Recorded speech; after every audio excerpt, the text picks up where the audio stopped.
இன்றைக்கி எங்கள் வீட்டு லஞ்ச் மெனு என்னென்னு பார்க்கலாம் வாங்க. மாங்காய் சாதம், தயிர் சாதம்,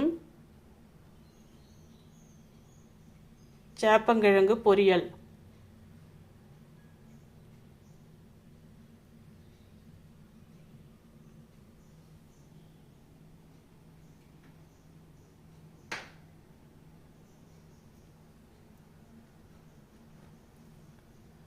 இதுதான் இன்றைக்கி எங்கள் வீட்டு லஞ்ச் மெனு.